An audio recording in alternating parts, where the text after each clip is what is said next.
NBC's Garrett Haake is reporting from Washington, D.C. Joining us, Josh Dawsey, political investigative reporter for The Washington Post. And back with us, former Governor John Kasich. Okay, Josh, CBS also is out with its first battleground estimates. Dead heat in Arizona, Michigan, and Pennsylvania. Trump leads in Georgia, North Carolina, Wisconsin, Harris in Nevada. But all of those are within the margin of error. And I know you've got some new reporting on the Trump campaign in those states. Bring us up to speed. Yeah, Kamala Harris clearly has the enthusiasm and excitement here that the Trump campaign had a few weeks ago. The Trump campaign, I think, at the RNC convention felt very strong about their chances. Lots of folks were, privately predicting landslide, and then Biden dropped out. And you've seen a lot of money come into the Kamala Harris campaign, enthusiasm, excitement.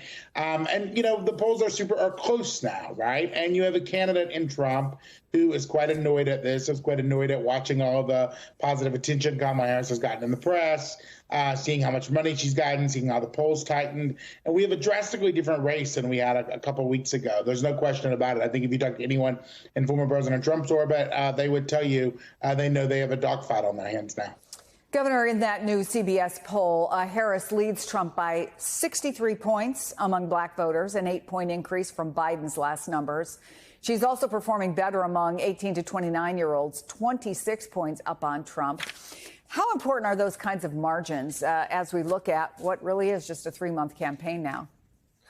Well, it's critical that the African-American vote is enthusiastic, that it shows up, and that she can, I think that's likely to happen.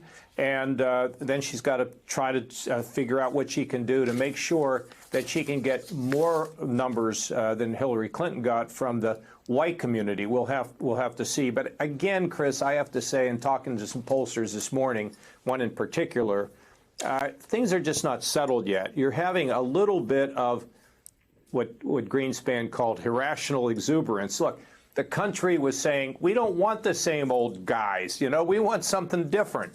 And so Biden was kind of dragging them down. Harris comes in. She's performed very well. And so the enthusiasm is way up.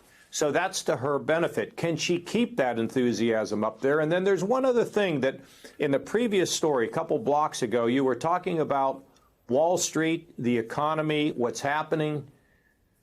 Chris, at the end of the day, always gets down to the economics, to the pocketbook. And so we have a ways to go to see how that plays out. But at the end, she's got great enthusiasm. She's doing well. Can she keep it going? Can they get through that convention and have a good convention? And then, Trump, he's out there attacking the governor of Georgia, who's very popular. He was a disaster at the African-American Journalist Conference. It's like he's doing everything he can to say, hey, it's the old Trump. Remember, there was a point at which I think people were starting to feel, well, maybe he's not so bad. He's reminding people currently about the kind of guy he is. I don't think that works to his benefit at all. Old dog, new tricks. Okay, Garrett, this is not the first time that Donald Trump has focused on crowd sizes. But what's he saying now?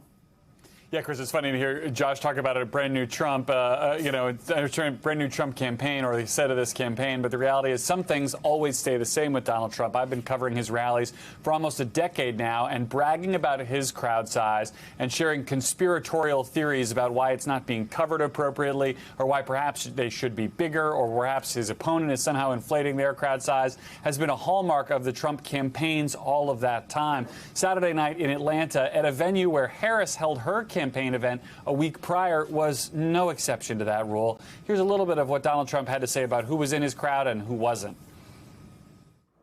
Crazy Kamala, ultra left, you know that. She was here a week ago, lots of empty seats. But the crowd she got was because she had entertainers. The school administration stopped us from getting another 500, 600, even 1,000 people in. Thousands of people were told no. They got thousands of people, they won't let them in. A Harris presidency, you know why? Because they don't want to show that we're successful, that's all it is. They don't want to show. She has to go get entertainers. They start leaving as soon as she opens her mouth. Chris, it's not necessarily worth the time to do a fact check there, but this is just one of those things that has always been true about Donald Trump. If the Harris campaign wanted to get under his skin, they could follow him around the country and book the same venues every week for the next 90 days and get him talking about crowd size instead of whatever else he wants to be talking to, because it is an absolute staple of his public appearances. Yeah, but doesn't really broaden the base then, does it? All right, Governor. There are, speaking of the base, nearly 30 Republican Party members. Wonder why I wouldn't have been interested in being his running mate. Just think about that last clip. I don't want to presuppose getting into your brain, Governor, but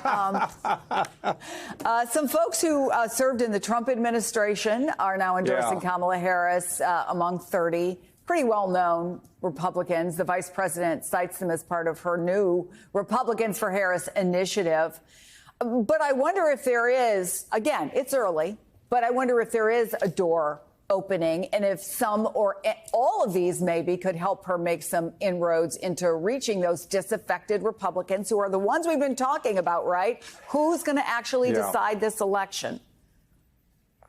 Well, it's the interesting question. Again, I think for a while there, it's just my feeling in watching the race, that he was sort of being normalized. You had Biden, who was doing very poorly. You had the debate. Trump did well in the debate. Then people are like, well, maybe he's what I thought he was. But now with these series of missteps and with Harris rising, are we in a situation now where these Republicans, these sort of Republicans who were leaning kind of maybe they'll vote for Trump, I think with the Republicans coming out and saying, no, we're not for Trump, we're for Harris, that gives them a reason to think about, well, maybe I don't need to vote Republican. In 2020, as you know, I endorsed Biden. I was one of the first that spoke at the convention. It was very unusual that kind of a thing happened. Doesn't happen very often. But I think now it's kind of become normalized. Do I think, Chris, that endorsements matter that much?